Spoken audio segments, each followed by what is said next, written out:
আসসালামু আলাইকুম, আশা করছি সবাই ভালো আছেন। স্বাগত জানাচ্ছি আপনাকে GFXMaster ইউটিউব চ্যানেলে। তো আজকে হচ্ছে ফটোশপ বেসিক সিরিজের ষষ্ঠ পর্ব। আজকে আমরা শিখব ব্রাশ টুল। ব্রাশ টুল দিয়ে কী করা হয় এবং ব্রাশ টুলের প্রপার্টিগুলো আজকে আমরা দেখব। তাহলে চলুন শুরু করা যাক। তো আমি চলে আসলাম আমার ফটোশপের মধ্যে। আমি সিম্পলি এখান থেকে সিলেক্ট করলাম ব্রাশ টুল, অথবা আপনি চাইলে কিবোর্ড থেকে যদি বি প্রেস করেন, ধরেন আমি মুভ টুলে এখন আছি বর্তমানে, আমি যদি বি প্রেস করি তাহলে আমার ব্রাশ টুলটা এখান থেকে সিলেক্ট হয়ে যাবে। এখন ব্রাশের যে কন্ট্রোল প্যানেল আছে এটা এখানে আছে। এই ব্রাশগুলোকে আমি যে কি ব্রাশ নিব, কি ব্রাশটা দিয়ে আমি কাজ করব, এগুলো সব আপনি এখান থেকে দেখতে পারবেন। আর ব্রাশের সাইজ বড় ছোট করতে হলে আপনারা এখান থেকে করতে পারেন, অথবা থার্ড ব্র্যাকেটের মাধ্যমেও আপনারা বড় ছোট করতে পারেন। কিন্তু ব্রাশের যে হার্ডনেসটা আছে, এটা কি সফট থাকবে নাকি হার্ড থাকবে, এটা আপনি কন্ট্রোল করতে পারবেন এখান থেকে। আশা করি বুঝতে পারছেন। অথবা আপনি যদি চান যে আমি এখান থেকে কন্ট্রোল করব না, তাহলে আপনি যদি এখানে রাইট বাটন ক্লিক করেন ব্রাশ সিলেক্ট করা অবস্থায়, তাহলেও এই অপশনটা আপনাকে এখানে দেখাবে। তো আমি এটাকে এখানে আর ব্যবহার করলাম না। আচ্ছা, আমি একটা নতুন লেয়ার এখানে ক্রিয়েট করে নিলাম, যেন আমি চাইলে ব্রাশের কালার বা আমি যদি অন্যান্য কিছু চেঞ্জ করতে চাই, যেন আমি চেঞ্জ করতে পারি নতুন লেয়ার থেকে। এখন ব্যাকগ্রাউন্ড লেয়ারটা কিন্তু এখানে লক অবস্থায় আছে। আমি আপনাদেরকে দেখিয়ে দিয়েছিলাম যে লেয়ার প্যানেলে কিভাবে এই লেয়ারগুলো কাজ করে। তো যাই হোক, আমি এখানে শুরু করছি। তো আমি ব্রাশটাকে একটু বড় করে দিচ্ছি। আমি এখান থেকে কালার সিলেক্ট করলাম, ধরেন আমি এখানে ব্লু কালারটা সিলেক্ট করি, লাইট ব্লুটা আমি ইউজ করতেছি এখানে। ওকে, দেখেন ব্রাশ টুলের সিম্পল কাজ হচ্ছে যে ব্রাশ করা বা পেইন্ট করা, আপনার ক্যানভাসের মধ্যে কোনো কিছুকে পেইন্ট করা। আপনি যদি চান যে পেইন্ট করবেন, পেইন্ট করতে পারবেন। এখানে কিছু অপশন এখানে দেয়া আছে যে কি এগুলা কি আমরা দেখবো আস্তে আস্তে। তো আমি কন্ট্রোল জেড করতেছি এখানে। ওকে, আমি এখানে চাইলে এখানে পেইন্ট করতে পারবো, যেভাবেই হোক। আমি যদি চাই যে যেভাবে আপনি পেইন্ট করতে চান ওইভাবে আপনি এখানে পেইন্ট করতে পারবেন। এখানে দেখেন যে নতুন লেয়ারের মধ্যে এই পেইন্টগুলো সব দেখাচ্ছে। আমি আবার কন্ট্রোল জেড করলাম। এখন আপনি যদি চান যে আমি ব্রাশটাকে সোজা একদম স্ট্রেটলি ড্র করতে চাচ্ছি, তাহলে দেখেন এখানে কি হয়। আমি একটা পয়েন্টে ক্লিক করলাম, এখানে যেই পয়েন্টে আমি ক্লিক করতে চাচ্ছি বা যেই পয়েন্টে সোজা লাইনটা আমি নিতে চাচ্ছি ব্রাশের, শিফট প্রেস করে আমি যদি এখানে ক্লিক করি, দেখেন আমার লাইনটা সোজা আছে এখন বর্তমানে। আবার আমি যদি চাই যে এটা সোজা থাকুক, হ্যাঁ, আমি একটা পয়েন্টে ক্লিক করলাম, ফার্স্ট পয়েন্ট, তারপর হচ্ছে এখানে ক্লিক করলাম, সরি এখানে একটা ক্লিক করলাম, এখানে একটা ক্লিক করলাম, দেখেন যে আমার লাইনটা সোজা আছে। আমি এখন ব্রাশের হার্ডনেসটাকে একটু বাড়ায় নিই। ওকে, 100% করে দিলাম, এন্টার প্রেস করলাম। ব্রাশটাকে একটু ছোট করে নিই।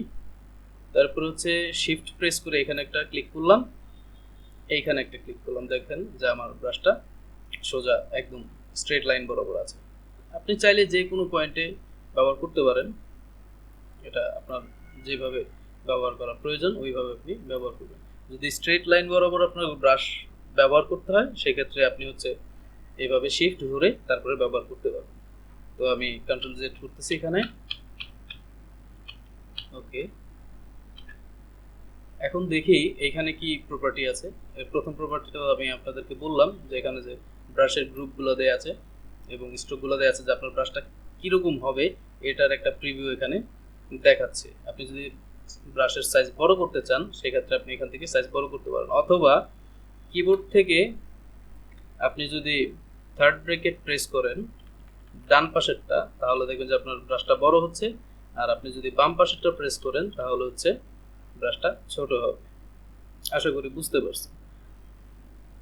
এখানে আরেকটা ওয়ে আছে, যেটা আমি লেয়ার প্যানেল যখন বুঝিয়েছিলাম তখন বলেছিলাম যে অল প্রেস করে আমি যদি মাউস থেকে রাইট বাটন প্রেস করি এবং প্রেস করে যদি আমি ড্র্যাগ করি ডান পাশে, তাহলে আমার ব্রাশটা বড় হবে।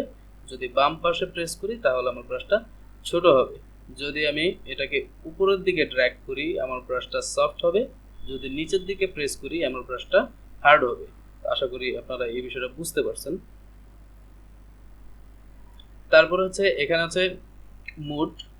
এখন ব্রাশের মুড কি হবে, এখানে আমরা লেয়ারের যেই মুড ব্যবহার করেছিলাম, ব্লেন্ডিং মুড, যেটা এখানে ব্রাশের মধ্যেও এই ব্রাশ মুড দেয়া আছে।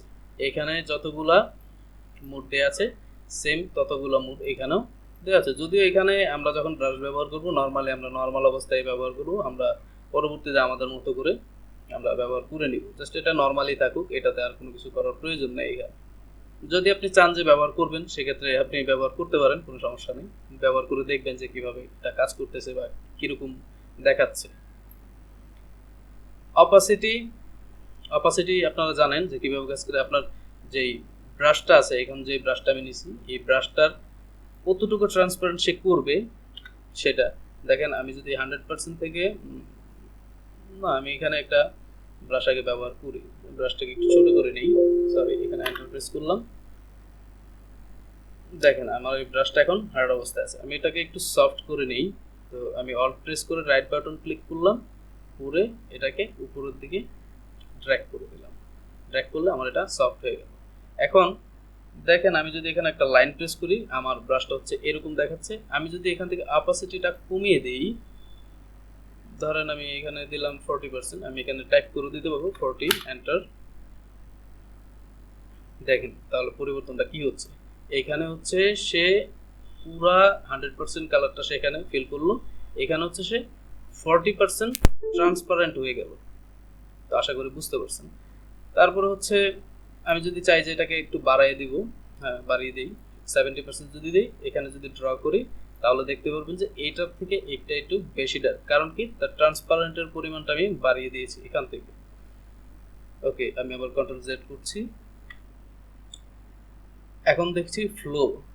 ফ্লোর কাজ কি, এখানে ফিল যে কাজটা করে, ফ্লো হচ্ছে মোটামুটি ওই রকমই, কিন্তু ফ্লোর কাজ হচ্ছে সে আপনি আপনার ডিজাইনের মধ্যে বা ব্রাশের মধ্যে কতটুকু রং কি পরিমাণে ব্যবহার করতে চাচ্ছেন এটা এখান থেকে আপনি কন্ট্রোল করতে পারবেন।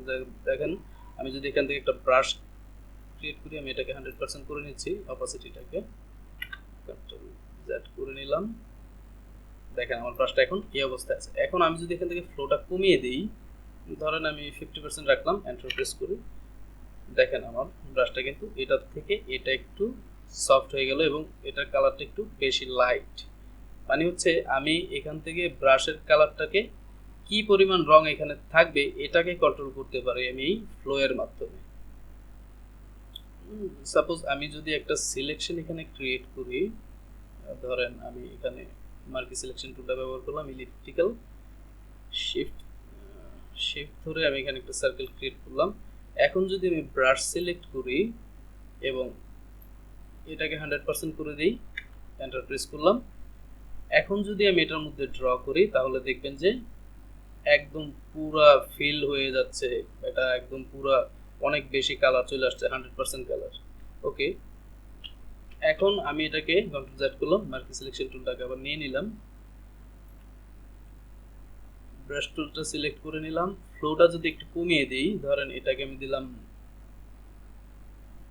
21%, এন্টার। এখন যদি দেখেন তাহলে দেখেন যে এটা খুব সফটলি এখানে আপনি ব্যবহার করতে পারছেন। এখানে আরেকটা বিষয় হচ্ছে, ধরেন আপনি এখানে অপাসিটি কমাচ্ছেন, আমি ফ্লোটাকে 100% করে দিলাম, অপাসিটিটাকে 100% করে দিলাম। এইখানে দেখেন এটা এইভাবে কাজ করতেছে যে একদম 100% কালার সেখানে ফিল করতেছে। কন্ট্রোল জেড করি একটু, এখানে যদি আমি অপাসিটিটাকে কমিয়ে দিই, ধরেন আমি দিলাম 37%, তারপর এখানে যদি ড্র করি, আমি এটার উপরে যতবারই ড্র করি এটা কিন্তু কালার এটাই থাকবে যতক্ষণ পর্যন্ত না আমি মাউসটাকে রিলিজ করতেছি আমার হাত থেকে। আমি মাউসটাকে রিলিজ করে দিলাম। এখন যদি আবার এটার উপরে ড্র করি তাহলে কিন্তু কালার সে নতুন করে অ্যাড করতে থাকবে, বারবার ক্লিক করে করে আমাকে এই কালারটা আনতে হবে। আর ফ্লো কি করবে, এখানে আমি কন্ট্রোল জেড করতেছি, ফ্লোটা কি করবে, আপনার মাউসটাকে ছাড়ার প্রয়োজন নাই। আপনি এখানে ড্র করলেন, ধরেন যে আপনার এখানে আরেকটু কালার প্রয়োজন, আপনি এখান থেকে জাস্ট এটার উপরে ড্র করতে থাকবেন, কালার অটোমেটিক্যালি আসতে পারবে। তাহলে ফ্লোর কাজ হচ্ছে কি, ফ্লোর কাজ হচ্ছে যে আপনার ব্রাশে কি পরিমাণ রং আপনি এখানে বা কালার আপনি ব্যবহার করতে চাচ্ছেন ওইটা কন্ট্রোল করবে হচ্ছে ফ্লো। আশা করি বুঝতে পারছেন। এখানে স্মুথিং একটা আছে। স্মুথিং এর বিষয়টা হচ্ছে যে আপনি ব্রাশটাকে কতটুকু স্মুথ করতে চাচ্ছেন, কতটুকু হার্ড রাখতে চাচ্ছেন, এটা কন্ট্রোল করবে হচ্ছে স্মুথিং থেকে। তো আশা করি আপনারা এটা নিজেরা একটু দেখে নেবেন যে কিভাবে কাজ করতে হয়, এটা কিভাবে কাজ করে এটা আপনারা বুঝতে পারবেন।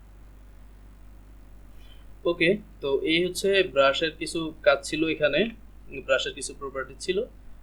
খুবই সিম্পল একটা টুল, যেগুলো আমরা পরবর্তীতে আরও দেখবো যে ডিটেলসে কীভাবে কাজ করতে হয়, আপনারা পরবর্তীতে দেখলে এগুলো বুঝতে পারবেন। তো আশা করছি ভিডিওটা আপনাদের ভালো লেগেছে। যদি ভালো লেগে থাকে তাহলে আমার চ্যানেলটাকে সাবস্ক্রাইব করে দিবেন। আর আপনাদের কোনো প্রশ্ন থাকলে কমেন্ট সেকশনে কমেন্ট করবেন, আমি অ্যান্সার দেওয়ার চেষ্টা করবো ইনশাআল্লাহ। তো আজকের ভিডিও এই পর্যন্তই, ভালো থাকবেন, আল্লাহ হাফেজ।